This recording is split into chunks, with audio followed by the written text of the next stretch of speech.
За сайн байцгаана уу? Энэ өдрийн мэндийг хүргэе. За намайг Сарвал Буян гэдэг. Ийтэн 2026 уралдаанд бас амжилттай оролцоод дэд байрын шагнал авлаа. Энэ уралдаанд орох болсон гол шалтгаан гэх юм бол мэдээж одоо миний яг амьдралын бодит түүхтэй маань одоо энэ удаагийн сэдв нь before after AI хэрэглэхийн өмнөх болон дараах гэсэн дэд сэдвтэй байсан.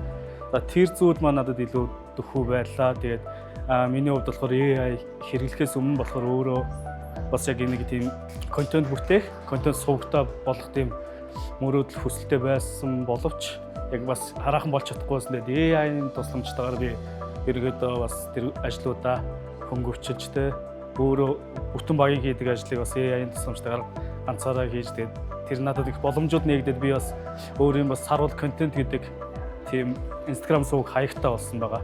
Тэгээд тэр зүйл маань ингээд яг бүрэн дүүрэн таарчаас учраас надад бас их дөхөө санагдаад оролцсон болсон юм бол. За сайн байцгаана уу? Намайг Эрхэм гэдэг. Эйтэн 2026 2 дахь жилдээ боллоо.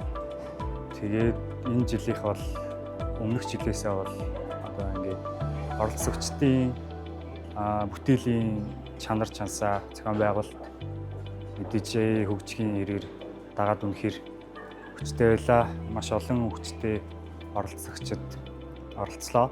Тэгээд ер нь бол AI-ийн асар хурдтай хөгжиж байгааг бид нар бол эндээс харж байна. Дээрээс нь Монголд ч гэсэн маш хурдтай хөгжиж байгааг би миний хувьд бол баяртай байна. Миний бүтээлийн хувьд болохоор бид нар ингээд өдөр тутамдаа ямар нэгэн асуудал тийм гацаа гэх юм уу нэг юмтай тулгардаг. Тэгээд тэрнээсээ болоо шантардаг, мөрөөдлөө орхидог. Тэр хүмүүс ингээд AI эрх тэгш боломжийг олгож байгаа. Бүх хүмүүс сурч хөгжих боломж, ямар нэгэн тэр байдлаас гарах боломжийг олгож байгаа гэдэг талаас нь харуулахыг бол ерөөдөө зорьсон байгаа. Өрсөлдөгчид бол үнэхээр сайн байсан болохоор ингээд тэргүүн баригдсан нь бол миний хувьд бол нэр төрийн бөгөөд бас юм гинтийн итгэмээргүй зүйл байлаа.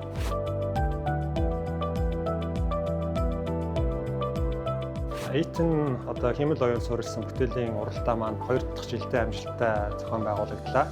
Тэгээд энэ жилийн хувьд бол бид нэр яг AI гэж ярьж байгаа хэдий ч үүнийг одоо хувь хүн одоо найз нөхөд одоо түүний ойр орчинд байгаа нийгэмд одоо энэ байж байгаа түүхүүдээс сэтгэлээд одоо визуал хэлбэрт буюу одоо харагдах хэлбэрт шилжүүлж одоо видео бүтээлээр бол илэрхийлэх тийм ээ бусдыг одоо хэмэл оюунд хэрэглээнд дэмжих одоо энэ чиглэлээр бол зохион байгууллаа.